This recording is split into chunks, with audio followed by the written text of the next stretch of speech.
Welcome to another edition of the Let's Be Frank Show. My name is Frank Mentone, and I'm the publisher of the Totucket Times. As you know, if you've been following our show, and if you don't, I'll give you a brief description. What we like to do is point out to the community some of the people in the community who are doing things or positioned in the community where they have events and things like that. And my guest this evening is Father Robert Turner. Father Turner is the pastor of the recently formed St. Ambrose Parish. And welcome, Father, to the show. I'd first start off by maybe telling our viewers, a little bit about yourself and, where you started, where you... Sure. Well, I grew up in Seymour, Connecticut, which isn't too far from here. And I have 3 sisters, and Mom and Dad are still in Connecticut, still in Seymour. And I went to the seminary in Mount St. Mary's Seminary in Maryland after college, and I was ordained in 2011 by Archbishop Mansell. And then my first assignment was at St. Margaret's in Madison, and I was there about 2.5 years. Great assignment, wonderful people, great community. Learned a lot under Monsignor Conti. And then in 2013, as I'm sure many in the community know, Father Joe Perrell passed away at St. Monica's in Northford. He had been there many years. And Father Robert Rousseau, who was at St. Augustine, was transferred to Holy Family in Enfield, Connecticut. And at that time, the Archbishop needed a priest to serve the 2 communities of St. Augustine and St. Monica. So at the end of October in 2013, I was asked to serve those communities. And so I began here in North Branford, and it's been a wonderful experience. The community has been very warm and welcoming and very hardworking people of faith. So it's great to be here, and it's a wonderful community. So one of the reasons we have you on this evening is one of the things that's just taken part in the town is St. Augustine's and St. Monica's have become, they're 2 churches, one in Northford, one in North Branford, and it hasn't been uncommon recently to give a pastor 2 churches with the lack of priests and things, but the thing that they're doing now is they've combined the 2 churches. They're 2, if I understand it correctly, they're 2 separate churches, but under one parish. Mm-hmm. So can you tell us a little about how that works, and is that the first time this has been done in the diocese? Or? In the diocese, it's the first time that 2 previous parishes became one parish with 2 church buildings. And it's a real positive step forward because it reminds us that we really are one family of faith. As I joke with the people at St. Augustine and St. Monica, when we get to heaven, God willing, it's not going to be the people from St. Monica in one corner and St. Augustine in another. We're all the people of God, and we have to look at our mission. What is the mission of a parish? And that's really to proclaim the Gospels, to proclaim God's love to people. And what's the best way we can do that is by coming together, especially when resources are short, personnel is short. People coming to church is not as common as it used to be. So we have to look to the future and say, how can we bring together the resources, the good people we have, so that we can have a sort of united front to bring our resources together to have a positive force in bringing the gospel message forward. With the merger, we had a wide consultation with both parishes, both communities. The Archdiocese Office of Pastoral Planning was involved. There was a recent piece, a great piece in the New Haven Register. They gave us great press. It was on the front page Easter Sunday. And it really spoke to how both communities came together to discern that how best can we perform our mission? Is it just about maintaining a building? Is it just about maintaining old customs? No, I mean, you bring that history, you bring your building, you bring everything together, but it's for the mission, and that's to go out and to share the message of Jesus. So the process as it took place was back in the fall of 2015, so about 2 years after the parishes were linked. The fall of 2015, the Office of Pastoral Planning said, we're poised to come together, St. Augustine, St. Monica. They had a shared history in the past. St. Monica was a mission parish of St. Augustine. And the two parishes are poised, you know, the same sort of community government structure, same school system. And so we came together as a community, as adults, as people of faith, and said, you know, where are we? And so the first meeting we had with the Archdiocese Office of Pastoral Planning was called a SWOT analysis. It's what they do in business: strength, weakness, opportunities, threats. And we looked honestly at our situation. We said, well, what are our strengths, weaknesses, opportunities, threats? You know, what's out there? How are we right now? You know, and then the next meeting we had was sort of a change readiness seminar where we looked at communities and we said, okay, based on our SWOT analysis, based upon our present situation, what options do we have and where are we going to have to go from here? You know, looking at where we'd like to be in 5, 7, 8, 10 years. And change is hard. I mean, change is not easy. And, you know, to guide people, recognizing that change can be a good thing. It shows that there's life, shows that there's growth, shows that there's vitality. It's not just stagnant. And then the final meeting we had was sort of to discuss what an actual merger would look like. A part of this meeting were about 50 people from the parishes. We had the parish councils, we had the finance councils, we had other select people from the communities, longtime parishioners who came and really discussed it openly, honestly. They were able to air their, you know, concerns. And really what was beautiful about the process is that we were able to bring everybody on board. I think everybody understood why the parishes would have to come together for the unity, for proclaiming the gospel, for the mission, for the combining of resources, for a united front. I think people recognized the need was there. I think people certainly feel, you know, the change is difficult, but we were all really adult about it, so it was really a positive thing, and I'm very proud of the people who made this happen, you know, so. It's not an easy thing, as I was talking about before, you know, before the show started. I go to church in New Haven, and this is the first time I've met you, and difficulty for, I know you're explaining how, you know, what you did and everything, but difficulty for the priest to do this, because people do have feelings about this is our church, and they get accustomed to the building, and they get accustomed to what they've been doing in our church, and that's their church. And we did it in a little bit of a different situation in New Haven, and both people were a little struggling with it at the beginning, but now it's saved our church, actually, because we couldn't financially exist, nor could Sacred Heart, which came in with us, by ourselves. And now we do exist very well with the two churches, and the church is seeing remodeling, and it's getting refurbished, which we would have never had money to do. So it does work, but it's hard to begin with, and I wouldn't want to be in your spot, because I had to help the priest that were doing it at our church, St. Anthony's and Sacred Heart in New Haven, and I didn't want to be in their spot either. But one of the questions is, why St. Ambrose? Well, you know, St. Ambrose was a contemporary of St. Augustine and St. Monica. So, you know, St. Augustine, St. Monica were in the 3rd century after Christ, you know, sort of in the decline of the Roman Empire, and they were contemporaries, all of them. And so we had this, you know, St. Augustine Church, we had St. Monica Church, and so we presented to the people, we say, you know, who would be a logical saint to bring in to have as patron of our new parish, with the two churches still existing under the patron of St. Augustine and St. Monica? What would be a great saint to bring them all together? We thought St. Ambrose. Why? Because not only were they contemporaries, but St. Augustine really was converted, or began his initial conversion to the faith by hearing St. Ambrose preach. St. Augustine was the court orator to the emperor at the time, and the emperor was in Milan because he wanted to be close to the front with the barbarian invasions, and Milan, of course, is in the north of Italy. And Augustine was there as the emperor's orator, and St. Ambrose was the bishop of Milan, and Augustine would listen to Ambrose preach. And he was always a seeker of the truth. He always was interested in coming to discern the truth. What is the truth? And he was a great seeker, great learner.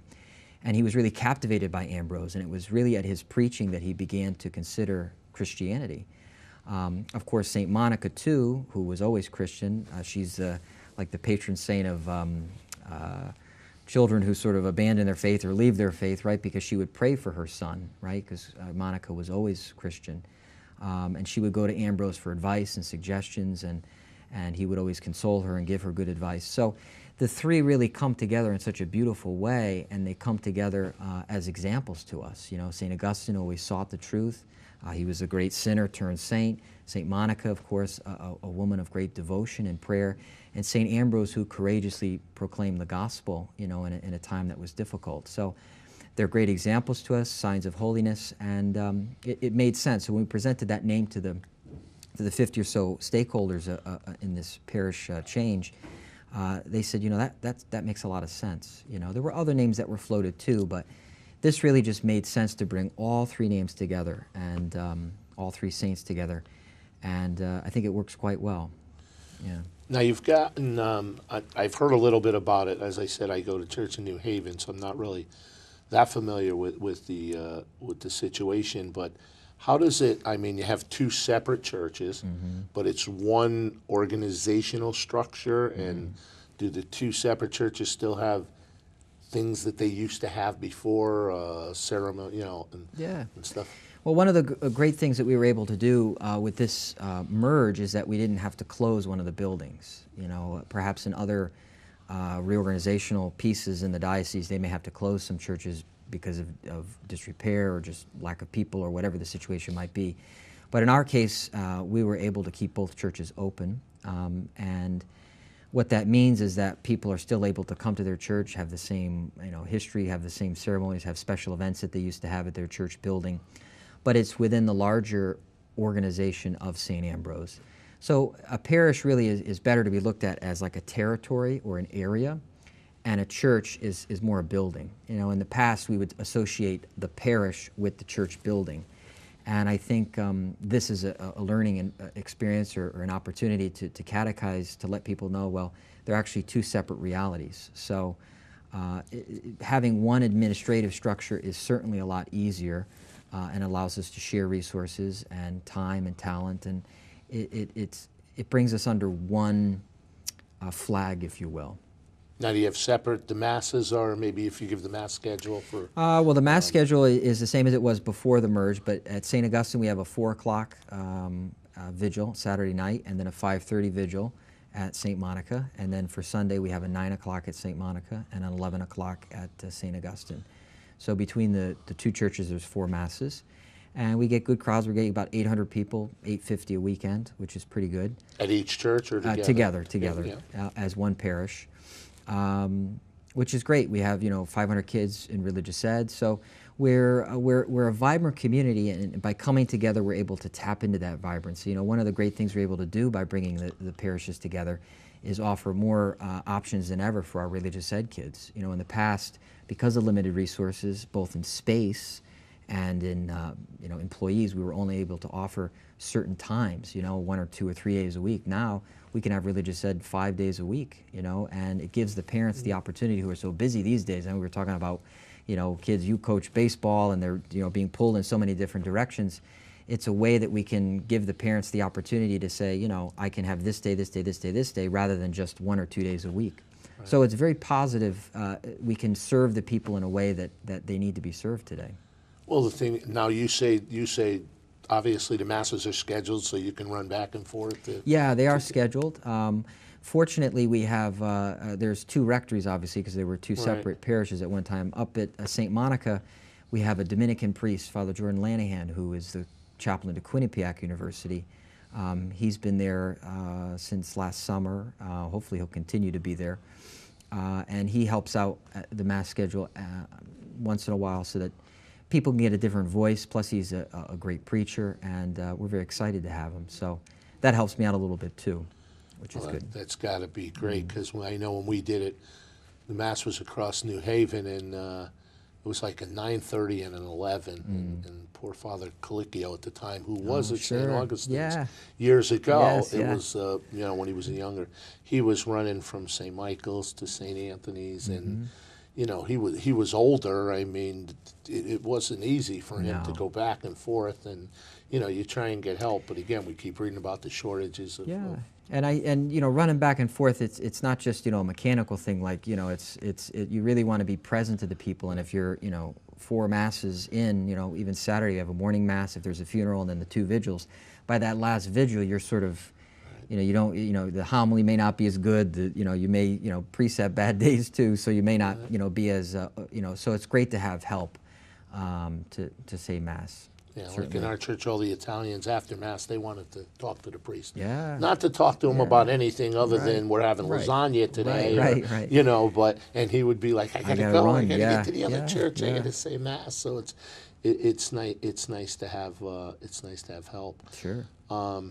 Now the everything, it's one council, and Yes. people get to share with both, because now they know it's one parish. I know my mother, when we were kids, we had to go to St. Anthony's. And if we couldn't go to it was easier to go to, like, sometimes I worked on a Sunday, St. Mary's in New Haven.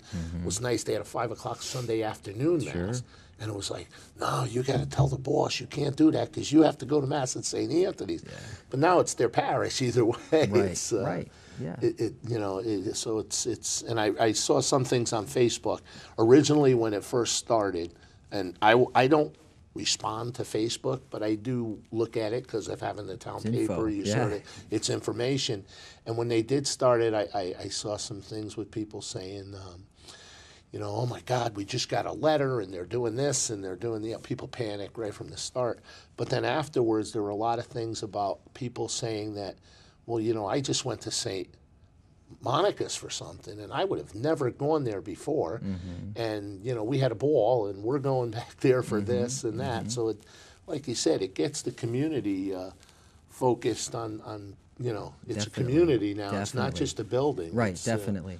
And we, you know, we're trying to do more. I mean, it's going to take time. I mean, it's a cultural change too, and culture takes a while, you know, to try to let people know that they still have the building and they can be proud of the building. You know, many of the people actually who helped build St. Monica's are still around because it was 78 when the new building was constructed. So they're still there. You know, 62 is this building, St. Augustine. The old church was 41. Most of those people have passed, but the 62 building, there's a little bit, but a lot more for St. Monica. You know, they're around, they know the building, they help pay for, you know, this or that, and so they really feel a very personal connection, which is very understandable. And it's great to let them know that, yes, the building is still here, but now we have so much more that we can tap into. And, you know, we can have more people at our picnic, and we can introduce people to our hospitality, and we can show people that we can come together as a community of faith so that we can be credible and professional in our proclamation of the gospel, you know. Very positive. You know, we have our church picnic we're bringing together. Knights of Columbus work together when they, at the Corn and Potato Festival, they have their booth, and they were selling steamed cheeseburgers. So, again, it's in the past they would be very parochial, where, you know, it's siloed, as you were saying. You know, go to St. Anthony's, you can't dare cross over to St. Michael's or St. Mary's or whatever. But now people are recognizing we're one family of faith, and, you know, maybe a different building, but we can see the beauty of that building, but then also recognize that we're home too, because it's one faith. So yeah, that's what I was going to ask too, because I didn't know if there were. There were two Knights of Columbuses for Yeah. two chapters, because There- I was yeah. I'm past Grand Knight in a one in New Haven.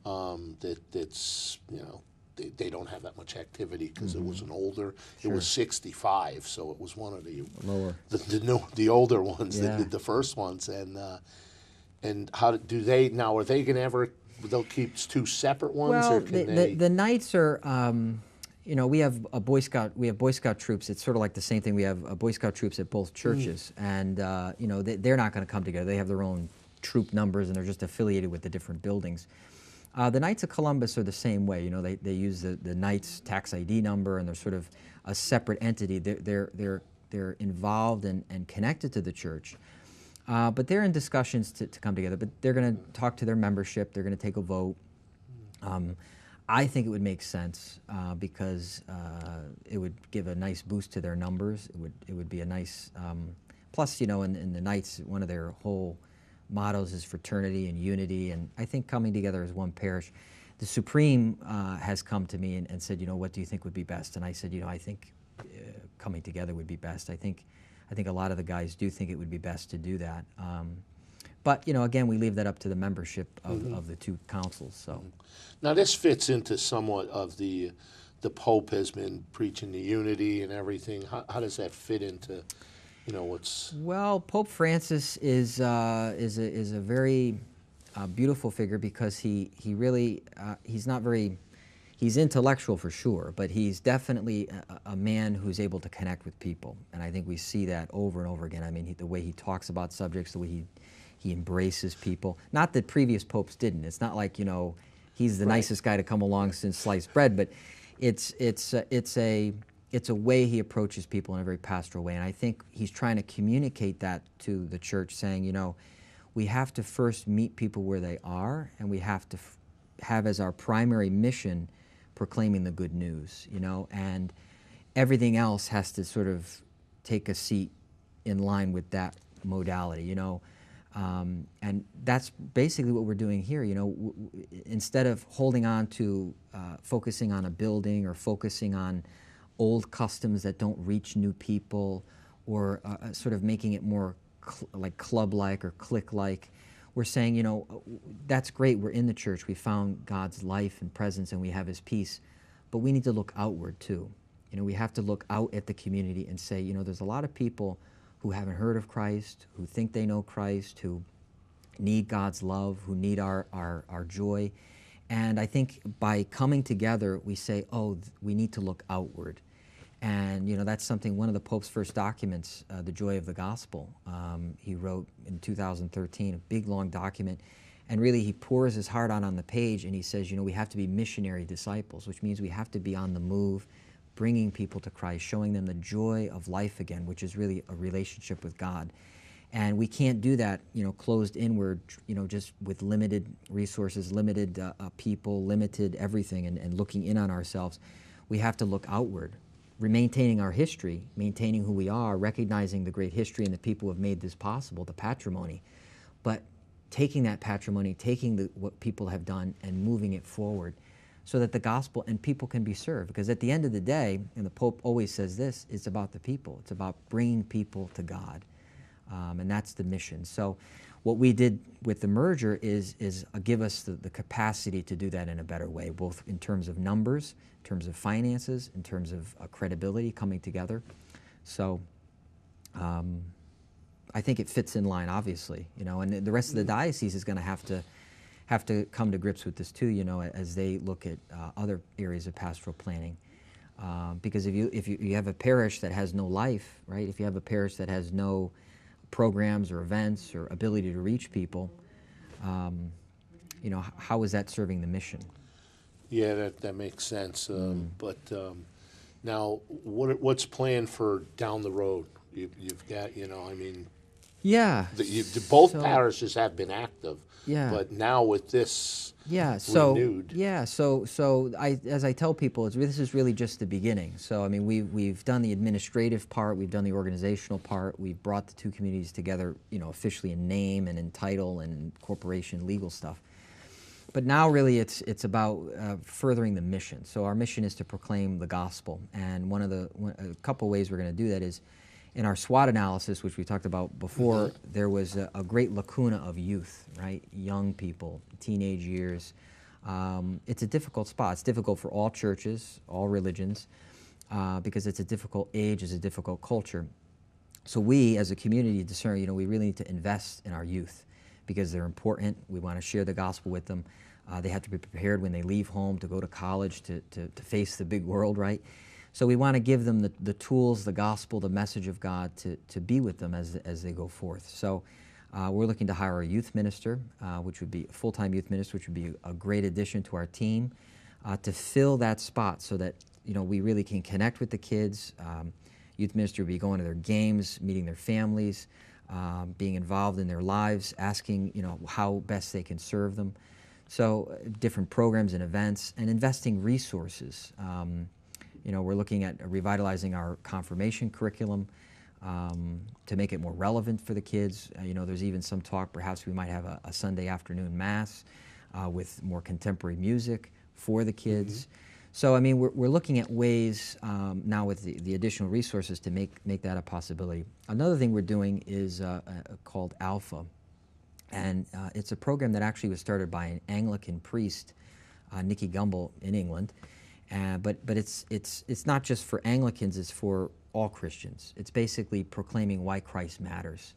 There's actually one tonight. We have it, it's a 10-week program. We run it twice a year. But again, we're able to do that because of the resources of both churches coming together, and the space requirements and the monetary requirements and just the number requirement. And what it basically is it's a program where we invite people in the community to come to dinner, have a great dinner, watch a presentation that's very engaging, and then they talk as a community. 2 minutes. 2 minutes, okay. They talk as a community, as a table, to talk about what they saw in the presentation. So it's very non-confrontational, non-judgmental, very low-key, and it allows them to discuss the important questions of life. And they come and they build community and they learn about Christ. They learn, why Christ is relevant. They can challenge, each other. They can question each other.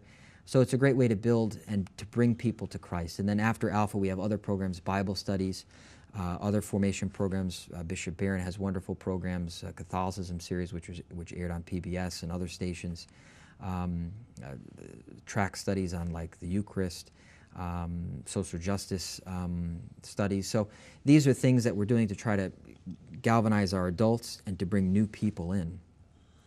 So there's a lot happening, and we want to do more. And as we're having parish council elections in June, like they do every year, and we hope that with the new council and one parish and all these new activities, and we get the youth minister, and hopefully we'll be able to continue to have new ideas and new energy. And we invite people from the community too to come in and to say how we can serve them, because at the end of the day, we're here to share Christ with them.